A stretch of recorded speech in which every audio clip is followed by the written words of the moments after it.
오늘은 사도신경에 대한 이야기를 좀 함께 나누고자 합니다. 어, 어, 초대교회가 보통 이제 그 역사적으로는 476년까지를 그냥 초대교회라고 이야기를 합니다. 이 476년에 뭐가 있었냐면 서로마가 멸망을 받게 돼요. 그까지를 초대교회라고 하고 그 이후부터는 이제 중세교회다 이렇게 이야기를 합니다. 이제 예수님이 십자가에 돌아가신 그부터 476년까지 이 초대교회 안에 지속적으로 두 가지 문제가 계속 있습니다. 하나는 외부로부터 오는 박해. 이제 그래서 역사에서는 1차, 2차, 3차로 박해가 있다고 이야기를 하고요. 이제 이게 계속 있은 건 아니고요. 이제 어떤 왕이 나왔을 때 예를 들어서 가라쿨라나 네로라든지 도미티안 황제라든지 이런 사람들이 있을 때는 엄청 박해가 있다가 또 어떤 황제 때는 또 한 2, 30년 또 없다가 또 어떤 황제가 또 일어나면 또 뭐 또 엄청 일어났다가 이런 게 이게 반복되는 거죠. 그래서 좀 집중적으로 있을 때를 이제 이렇게 카라쿨라, 뭐 네로, 또 뭐 도미티안 이런 사람들이 있을 때 1차 박해, 또 98년부터 해서 249년 때를 2차 박해, 또 그 이후에 249년부터 해서 313년까지를 3차 박해, 뭐 이렇게 나누긴 합니다. 다 아실 필요는 없고, 하여튼 이런 박해가 300 몇 년까지 중간중간에 계속 있어 왔고요. 이제 313년에 콘스탄틴 황제가 이제 기독교를 공인하게 되는 일이 벌어지죠. 이거 밀란 칙령이라고 하는데 이때까지 이제 박해가 있었고 이제 313년 이후부터는 전세가 이제 바뀌는 거죠. 그래서 기독교인이 아니면 공무원이 될 수 없는 이런 형태로 자꾸 바뀌는 이런 일이 약간 벌어집니다. 하여튼 초대교회 300 몇십 년 동안 또는 400 몇십 년 동안 끊임없이 계속 있었던 일 중에 하나가 뭐냐면 박해라고 하는 거죠. 또 하나가 문제는 이단입니다.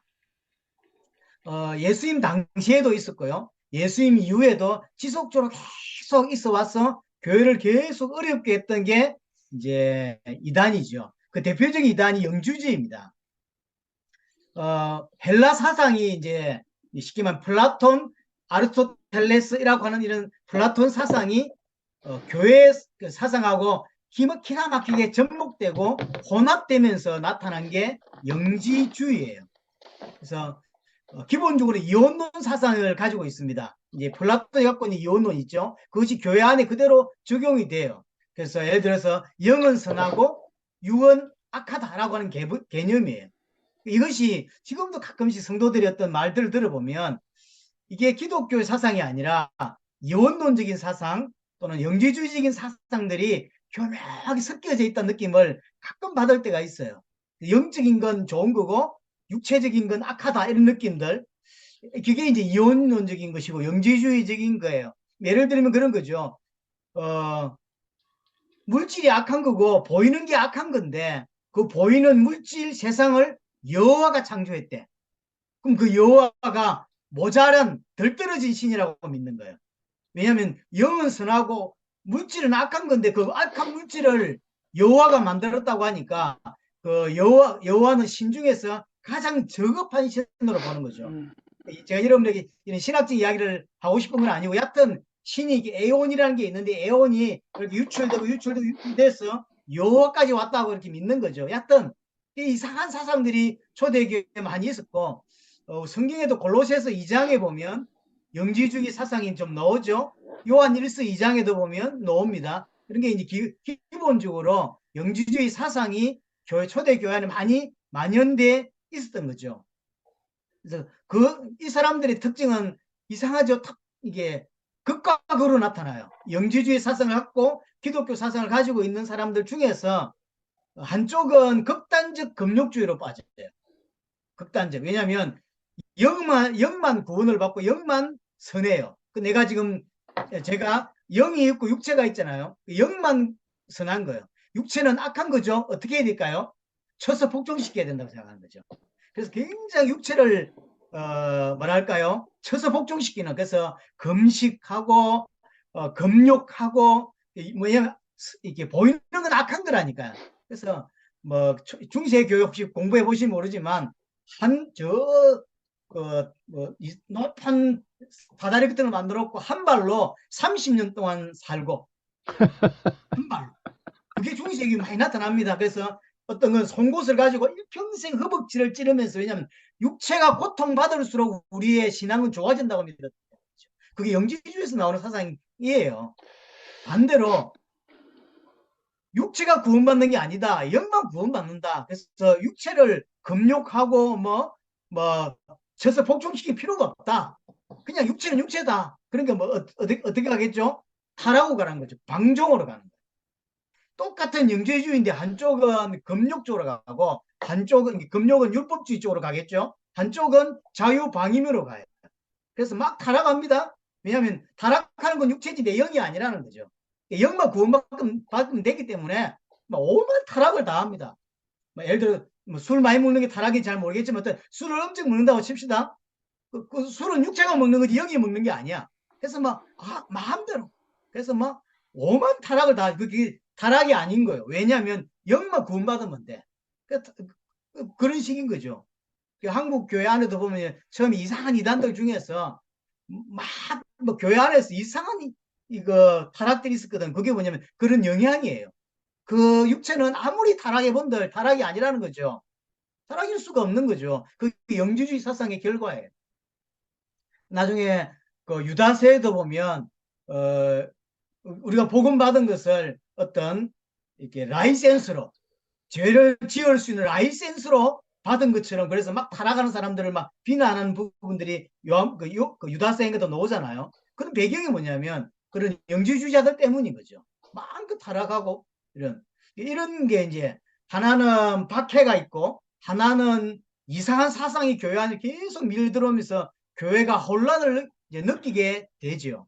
여기 이제 교회는 가만히 있을 수 없죠. 여기 이제 당연한 반응으로 나타난 게 뭐냐면 세 가지입니다. 이런 문제들, 박해가 있고 그 다음에 이단으로 인하여 교회가 많이 혼란스러우니까 당연히 교회는 거기에 대해서 대처를 할 수밖에 없겠죠. 그래서 세 가지 반응으로 나타나요. 하나는 정경의 형성이 시작돼요. 당연한 거죠. 지난주까지 이야기를 좀 드렸습니다. 이제 예를 들어서 말시온이라고 하는 이단주의의 한 분파입니다. 영지주의의 한 분파예요. 말시온주의에서 정경을 11권으로 채택을 하니까 교회에서 볼 때 AD 200년에 벌써 정경이라고 말하지 않았지만 표면적으로 거의 대부분 성경 27권을, 신약성경 27권을 성경으로 인정하고 살았어요. 그런데 말시온주의가 다 무시하고 11권이 성경이라고 주장하기 시작하니까 요걸 좀 정리할 필요가 있겠다라고 이제 시작이 되는 거죠. 그렇게 해서 397년에 어거스틴의 상당한 큰 역할을 통해서 정경이 채택이 되고 이게 이제 공포가 되는 거죠. 어거스틴의 역할이 사실 굉장히 컸습니다. 그래서 397년에 카르타고 공의에서 채택이 되잖아요. 또 하나가 신경이에요. 사도신경 같은 이런 게 발달을 합니다. 신경 또는 신조라고 하는데요. 이게 왜 필요했을까요? 좀 전에 말씀드렸듯이 이단이 많이 형성되면서 특별히 영지주의가 교회 안으로 밀려 들어오면서 단어가 너무 비슷해요. 영지주의가 기독교가 쓰는 단어를 그대로 차용해 쓰고 기독교의 용어를 그대로 차용해 써서 마지막만 탁 뒤집어서 자기들이 주장하는 걸 펼친다고. 그러니까 일반적으로 들으면 뭐가 다른지 잘 모르겠는 거죠. 그러니까 이제 교회 안에서는 뭐가 필요했냐면 우리가 무엇을 믿는지가 정확하게 좀 이렇게 정리되는 게 필요했던 거죠. 물론 성경이 있습니다. 성경이 있는데 그래서 우리는 뭘 믿어? 라는 게 이제 필요했던 거죠. 그러면 우리는 뭘 믿고 내가 믿는 믿음은 뭐고 예수님 말씀하셨고 사도들이 말했던 믿음은 뭐고 저들이 말하고 있는 믿음은 뭐지? 라고 하는 것을 판단의 기준이 될 만한 게 필요했겠죠. 예를 들어서 뭐 저거 이단이 맞아라고 할 때 야 성경 읽어봐 이라고 될 일이 아니잖아요. 그럼 우리가 뭘 믿는 거야? 라고 할 때 짧은 글에서 글을 통해서 정리하는 게 사실은 필요했던 거죠. 그래서 이제 이 사도신경이라고 하는 이런 사도신경은 나중에 좀 나온 거고요. 신경 내지는 신조 이런 이제 정리된 우리가 뭘 믿고 이런 게 정리가 되는 거죠. 내가 뭘 믿는지 확실하니까 어떤 이야기를 들었을 때 저건 잘못된 거구나라고 이제 판단을 할 수 있게 되는 기준이 되는 거죠. 그래서 신경이 이제 발달이 되기 시작합니다. 용어가 비슷하죠. 교리가 기본적으로 우리의 교리를 그들이 가져다가 필요한 것만 뒤집어서 마지막에 어떤 이야기를 탁 하는 거죠. 그러니까 듣기에 너무 비슷한 거예요. 그래서 그러면 마지막에 그들만의 특별한 어떤 영적인 지식, 그 영지란 말이 거기서 나온 거예요. 그들만의 특별한 영적인 지식으로 인하여 구원을 받는다라는 거예요. 우리만 구원을 받는다는 거지. 왜 그럴까요? 우리만 특별한 지식이 있기 때문에. 그래서 이제 교회는 구원을 받을 수 없다라고 이제 주장을 할 수밖에 없는 거죠. 그래서 교회는 거기에 대해서 우리는 뭘 믿고 무엇이 이단이지를 구별할 수 있도록 정리되기 시작하는 거죠. 또 하나가 감독제도입니다. 초대교회에 나타났던 박해와 많은 이단을 통해 드러났던 첫 번째가 정경의 형성이고 두 번째가 신경의 발달이고 신조 같은 신경의 발달이고 또 하나는 감독제인 거예요. 왜 결과라고 생각합니다. 외부에 많은 어떤 도전들이 있죠. 교회 안에 이단이라든지 박해라든지 그러니까 발빠른 대처 그러면서 효과적인 대처가 필요한 거죠. 그러니까 이제 교회 안에 지도자가 있고 그 지도자가 빠른 대처를 해주고 효과적으로 막을 수 있는 게 필요한 거죠. 그러니까 이제 교회 안에 대표적인 인물들이 등장하고 그들을 이제 대표로 삼고 그들의 지도를 받으면서 이제 이단으로부터 우리를 지키내고 어떤 잘못된 사상으로부터 지키내는 일들을 하게 되는 거죠.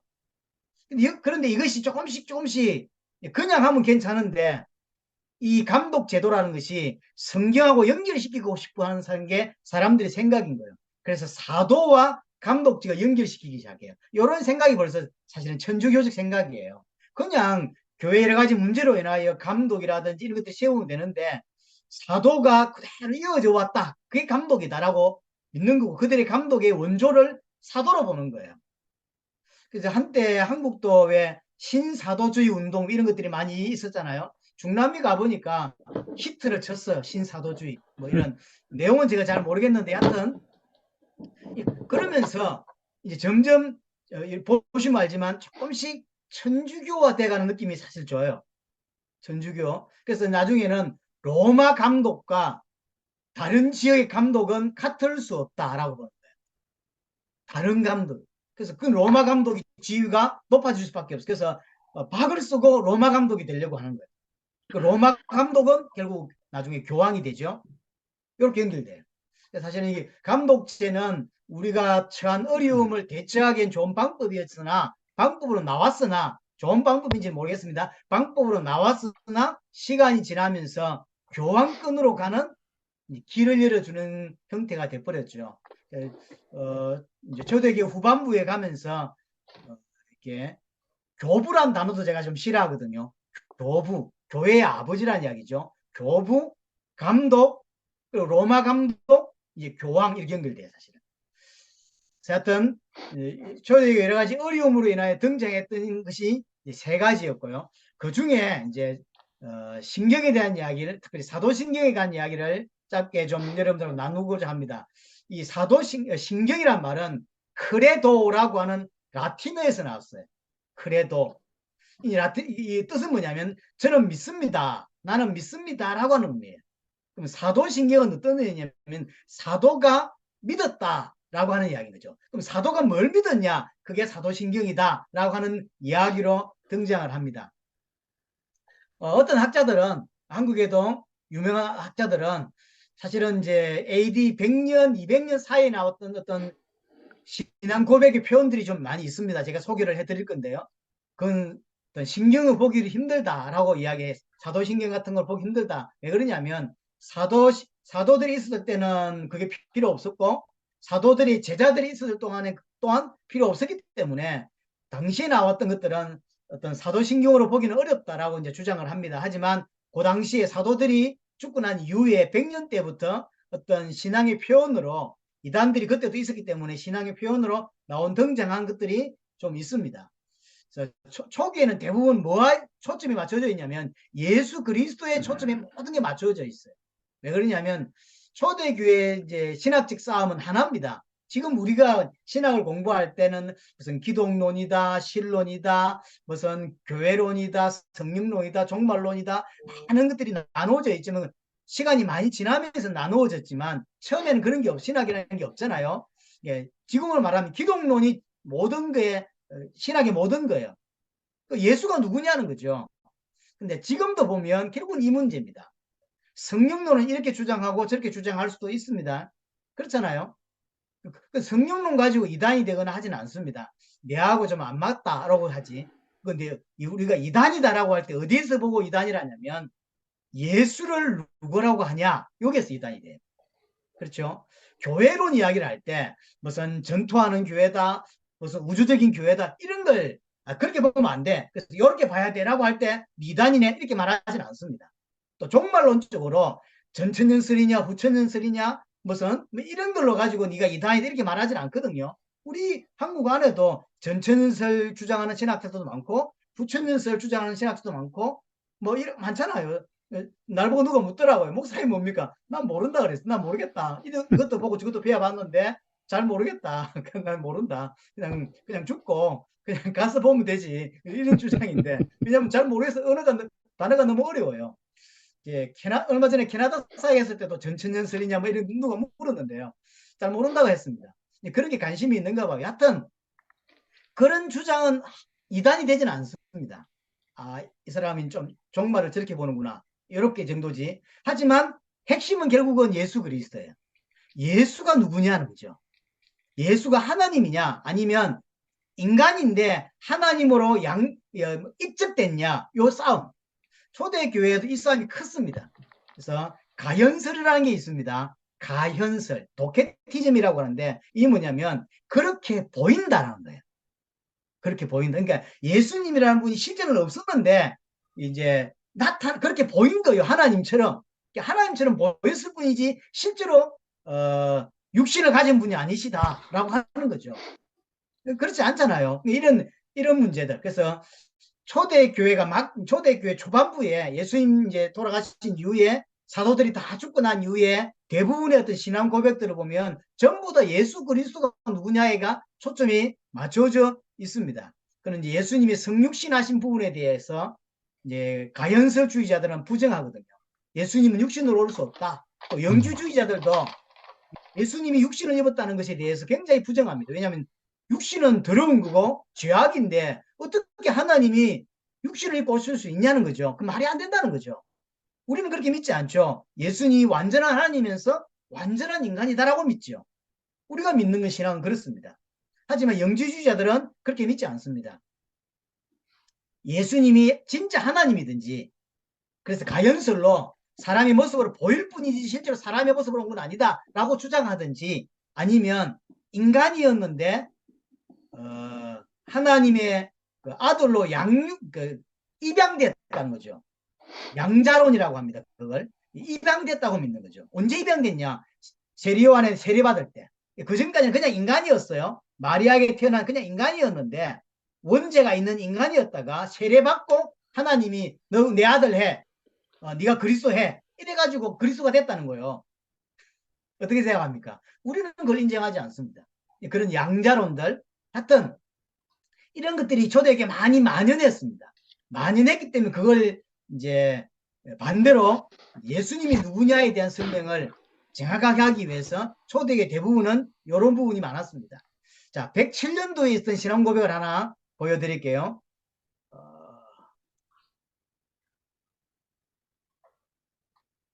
어디 갔죠? 예. 예. 이게 이제 107년도에 나와 있는 어떤 신앙 고백인데 사도신경이라고 말하지는 않고요. 이제 초대교회 107년도에 있었던 건데 다윗의 자손으로 마리아에게서 참으로 성육신 하셔서 먹고 마셨으며 본디오 빌라데의 고난을 당하시고 십자가에 못 박히시고 하늘에 있는 자들 땅에 있는 자들 땅 아래에 있는 자들 보는 데서 죽었다가 참으로 부활하신 예수 그리스도에서 멀어지라고 어떤 사람들이 당신에게 말할 때는 언제든지 기머리가 되라.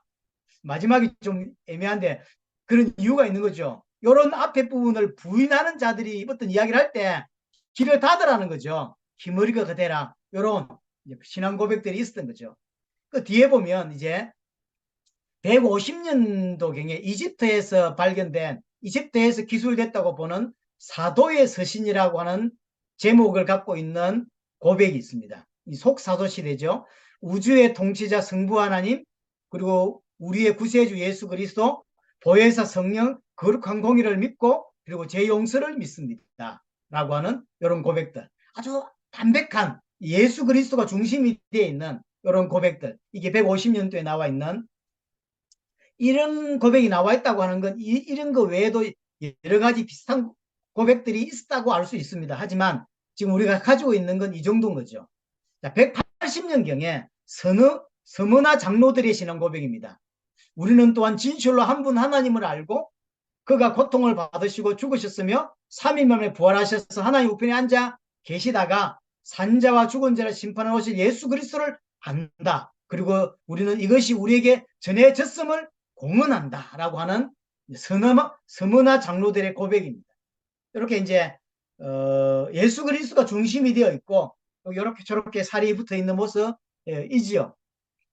그러다가 200년쯤에 나온 이 1907년대에 발견되었는데 학자들은 200년 또는 200년 그 후에 기록되었다고 봅니다. 그러니까 정확하게 알 수는 없다는 거예요. 이제 학자들은 기독교 학자들은 이제 왜냐하면 이제 그 재료 기록이 되어 있으니까 그 재료가 언제쯤 재료며 이런 것들을 이제 분석할 때 이제 이게 200년 후쯤에 저는 아니고요 후쯤에 기록되었다고 이제 주장을 하는 거죠. 나는 전능하신 성부 하나님을 믿사오며 그의 아들 독생자 우리 주 예수 그리스도를 믿사오며 그리고 성령을 믿사오며 육체의 부활을 믿사오며 거룩한 공의를 믿사옵나이다. 이런 모습들. 이제 거룩한 공의가 문제인데요. 이거는 이제 번역의 문제도 좀 있는 것 같고 후대들 학자들은 실제로 우리가 지금 이걸 거룩한 공의라고 번역을 했지만 나중에 들어왔다고 믿는 거예요. 원래는 거룩한 공의가 이렇게 되어 있지 않고 뭐 교회는 이렇게 되어 있을 가능성이 크다는 거죠. 이제 번역을 할 때. 왜냐하면 거룩한 공의는 처음부터 나오지는 않았고 나중에 중간에 삽입됐다고 믿는 학자들은 사실은 믿습니다.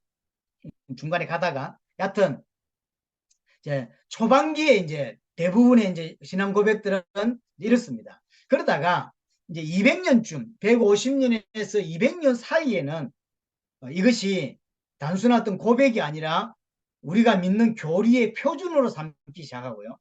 그리고 이제 세례받는 자들에게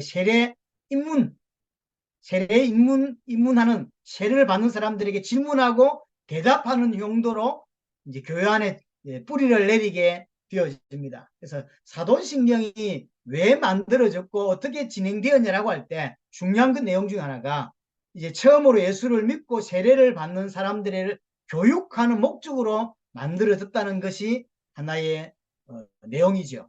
자, 그러다가 자, 사도신경이 가장 원조가 되는 건 뭐냐면 로마신경이에요. 여기 나와 있는데 로마신경은 이 로마신경이 지금 우리가 믿고 있는 사도신경의 원조라고 믿습니다. 그래서 초대교회에서 안에도 사도신경 굉장히 중요하게 다루어집니다. 이게 이제 200년대에 만들어졌다고 이제 알고 있고요. 이런 거죠. 당신은 이제 세례받는 사람들 교육하는 거예요. 당신은 전능하신 성부 하나님을 믿습니까? 라고 하면 나는 믿습니다. 당신은 성령으로 잉태하사 동정녀 마리아에게 나시고 본디오 빌라드에게 고난을 받아서 죽으시고 죽은 자 가운데서 3일 만에 부활하셔서 하늘에 오르사 하나님 우편에 앉아 계셔서 산자와 죽은 자를 심판하러 오실 하나님의 아들 예수 그리스도를 믿습니까? 저는 믿습니다. 당신은 성령과 거룩한 교회와 몸이 다시 사는 것을 믿습니까? 믿습니다. 이렇게 쓴 거죠. 이 교회에 세례받는 사람들을 교육하고 그 세례받는 사람들의 신앙을 고백받는 용도로 많이 이제 사용되게 되어졌습니다. 제가 알고 있는 소문 중에 농담 중에 사도신경은 사도들이 직접 기록했다고 하는 이야기가 있어요. 제가 이 말씀을 드린 적이 있는데 베드로가 나와서 전능하사 천지를 만드신 하나님 아버지를 내가 믿사오며 그러니까 이제 안드레가 나와가지고 그 다음을 이야기했다는 거예요. 그리고 12사도가 한 줄씩 적은 게 사도신경이다 라고 이야기를 했는데요. 혹시 들은 적 있습니까? 농담이에요. 근데 제가 이 자료를 찾다가 천주교에서는 어떤 분파들은 지금도 그렇게 믿는다는 거예요. 그렇지 않습니다. 사도들이 지금 우리가 사도신경은 사도들이 만든 신앙 고백이 아닙니다. 사도들이 이렇게 믿었다고 하는 우리의 고백이지 사도들이 쓴 게 아니에요. 하지만 이번에 자료를 준비하면서 보니까 천주교에서 일부는 실제로 그렇게 믿는데요. 베드로가 이렇게 말했고 안드레 이렇게 말했고 이렇게 그렇지는 않습니다. 오랜 기간을 통과하면서 우리 손에 온 게 사실은 사도신경입니다. 이게 이제 3세기 중엽까지 200년대부터 시작해서 3세기 중엽 4세기 가까이까지 교회에 널리 사용되었던 세례 문답자들에게 세례를 받는 사람들이 교육하고 그들의 신앙 고백을 받을 때 주로 널리 사용되었다고 알려져 있습니다. 그러다가 이제 340년경에 마르셀루스가 쓴 신경이 하나 이제 나옵니다. 어떤 사람에게 보낸 건데 우리는 이런 걸 믿어라고 하는 것을 이제 편지로 보냈는데 이게 이제 사도신경에서 약간 더 발전한 거죠. 나는 전능하신 하나님 아버지를 믿사오며 그의 아들 우리 주 예수 그리스도를 믿사오니 이는 성령으로 잉태하사 동정녀 마리아에게 나시고 본디오 빌라도에게 고난을 받아사 장사 지냈다가 3일 만에 죽은 자 가운데서 부활하시고 하늘에 오르사 하나님 아버지 우편에 앉아 계시고 저리로서 산자와 죽은 자를 심판하러 오실 것을 믿습니다. 그리고 성령과 거룩한 공예와 죄의 용서와 육체의 부활과 영생을 저는 믿습니다. 라고 하는. 지금 우리하고 굉장히 닮았죠. 이게 로마 신경부터 약간 더 발전됐어요. 로마 신경은 이제 문답식 형식으로 만들어졌고 그것을 우리의 고백식으로 잘 만들어진 조금 더 발전된 이제 모습이지요. 조금 더 함축되었고 조금 더 잘 정리되었다는 느낌이 확실히 있습니다. 이제 우리가 쓰는 사도신경과 더 닮았다고 믿는 게 오세기경이죠. 예, 이때부터 사도신경과 거의 같은 신경으로 우리는 거의 봅니다. 최종적으로는 700년대예요. 하지만 5세기 때 보시면 앞에 340년대 나왔던 거하고 5세기 때 조금 더 뒤죠. 5세기 때 내용을 보면 거의 비슷합니다. 전능하사 천지를 만드신 하나님 아버지를 내가 믿사오며 그의 아들 우리 주 예수 그리스도를 믿사오니 이는 성령으로 잉태하사 동정녀 마리아에게 나시고 본디오 빌라도에게 고난을 받아사 십자가에 달려 죽으시고 장사 지냈다. 그는 음부에 내려갔다는 이야기가 또 여기에 등장하죠. 음부도 나중에 등장합니다. 중간에 삽입돼요. 그러다가 사실은 우리 나중에 또 이 음부는 또 빠지게 됩니다. 이런 과정들이 계속 있었습니다. 처음에는 없다가 삽입돼 들어왔다가 다시 빠지는 이런 일들. 오늘 내용 이야기는 제가 안 할 건데요. 이제 이 내용도 많이 이제 분해하고 이제 고민하는 분들이 있습니다. 또 어떤 분들은 그래서 사도신경을 교회에서 계속 하는 것이 옳냐라고 하는 주장들도 분명히 있습니다. 그래서 사도신경을 하다가 어떤 분이 사도신경은 사도들의 고백이 아니야라고 하니까 안 하다가 또 내용이 너무 사실 나쁘지 않거든요. 그러니까 또 하다가 뭐 이런 경우가 있는데요. 어떤 목사님이 제게 사도신경 할 필요 없다고 제보고 뭐 저를 아끼시는 분인데 그래서 날 보고 하지 말라고 이야기하시더라고요. 저는 그렇게 생각지는 않습니다. 그게 어떤 형태로 그분은 어떤 걸 듣고 그렇게 말씀하시는지는 모르겠지만 내용 자체는 나쁘지 않죠. 아주 우리가 뭘 믿는지를 함축적으로 잘 사실 담고 있습니다. 하여튼 음부에 내려갔다는 이야기에서 이제 등장하기 시작하고요. 3일 만에 죽은 자 가운데서 부활하사 하늘에 오르시고 전능하신 하나님 옆에 앉아 계시다가 주로서 산자와 죽은 자를 심판하러 오실 것이다. 성령과 거룩한 공효와 성도의 교통과 죄의 용서, 몸이 다시 사는 것과 영생을 믿습니다. 아멘. 이렇게 되어 있죠. 이것이 이제 거의 지금 우리가 갖고 있는 거하고 거의 다르지 않게 되어 있습니다. 그러다가 우리가 지금 믿고 있는 사도신경 있죠. 하고 있는 교회에서 하고 있는 사도신경은 7세기 때입니다. 이 부분하고 우리 앞에 340년 나왔던 거하고 우리 5세기 때 나왔던 것들이 이제 저 발전되어져서 지금 여러분들 그 성경책 끝에 보면 사도신경 나와 있잖아요. 이게 이제 한국으로 다시 번역되면서 이게 입이 안 붙어서 잘 옛날 거 그대로 쓰고 있습니다만은 이게 잘 안 고치시죠. 성경은 새로 번역된 대로 하고 있지만 이 고백은 옛날 거 그대로 하고 있어요. 왜냐하면 요즘 새로 번역된 대로 해보라면 잘 못하죠. 왜냐면 그렇게 안 하니까. 여하튼 그건 이제 번역의 문제니까 그건 놔두고요. 하여튼 요런 사도신경이 지금 우리가 갖고 있는 것도 딱 이게 완전히 딱 정리된 건 700년도에요. 710년, 720년대에 이제 우리 갖고 사도신경으로 정리가 되어졌습니다. 제일 처음에 로마 교회에서 이걸 채택을 하면서 서방교회 신조가 되어졌어요. 이것이 우리가 믿는다.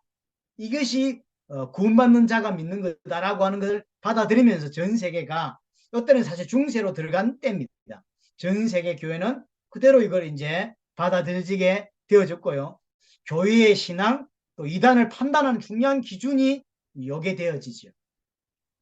그래서 정착이 되어졌습니다. 자, 마지막으로 이제 이것이 교회 예배에 처음에는 예배에 사용된 게 아닙니다. 그냥 교육의 목적으로 또는 이단이 나왔기 때문에 이단에 대해서 우리가 뭘 믿는지 정립할 필요가 있었던 거죠. 그래서 나왔던 것인데 이것이 교회 예배에 사용된 건 언제냐면 종교개혁 때부터예요. 제일 처음 예배에 사용된 건 쩌빙글리라고 알고 있습니다. 스위스 종교개혁자 쩌빙글리가 이제 개혁안을 통과시키면서 그때 그 당시는 이제 이렇게 공의에서 또 이렇게 회의에서 통과되어야 되었거든. 그래서 통과되면서 공식적으로 교회 예배에서 이제 진행이 된 거죠. 그러다가 이 칼빈이라든가 대부분의 종교 개혁자들이 사도신경을 굉장히 중요하게 받아들였고 그래서 예배 시간에 사용하기 시작을 했고 그것이 지금까지 이어져 왔습니다. 그러다가 이제 최근에 어떤 사람들이 사도신경이 사도들이 한 고백이 아니지 않냐라고는 말 때문에 이제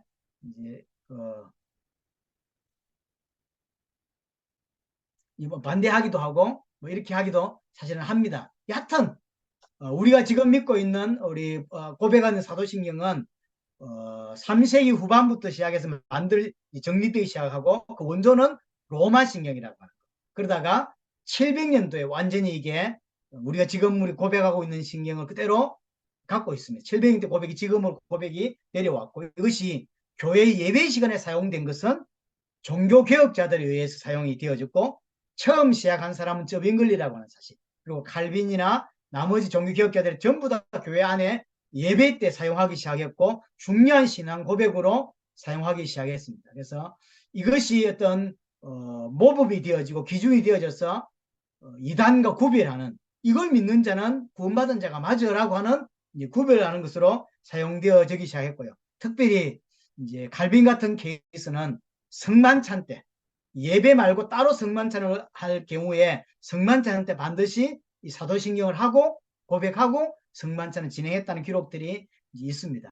그렇게 해서 우리에게 이제 사도신경이라고 하는 고백들이 우리에게 전달되죠 왔습니다. 그래서 이 사도신경은 그냥 단순히 내려온 것이 아니라 거의 700년 가까운 시간들 물론 이제 표면으로 탁 만들어지기까지는 한 500년이 걸렸지만 또 꽤 오랜 동안의 시간이 걸려져서 우리 손에까지 오게 되었고요. 지금까지도 전통적으로는 사도신경을 우리가 믿는 중요한 신앙 고백으로 사실은 받고 있습니다. 그래서 무슨 안수식 같은 걸 할 때 반드시 질문하는 것 중에 하나가 성경을 정말 우리의 구원의 유일한 책으로 믿냐? 라는 것과 또 하나 사도신경의 고백들이 실제로 우리의 고백이라고 믿냐라고 하는 부분들이 있거든요. 그렇게 해서 이제 우리에게 사도신경이 그렇게 전달되어 내려왔습니다. 뭐 이런 신앙생활에 크게 도움되는 내용은 아니지만 한 번 정도 들어보면 도움이 될 수 있다고 생각되고요. 인터넷에서 여러 가지 자료들을 또 참고하실 수 있습니다. 하여튼 도움이 되었으면 좋겠고요. 저는 이제 다음 주죠. 다다음 주가 되겠네요. 2일 날 출국해서 사역관계로 금요일 모임은 오늘이 마지막일 것 같습니다. 예, 들어주셔서 감사합니다. 다음에 또 뵙도록 하겠습니다.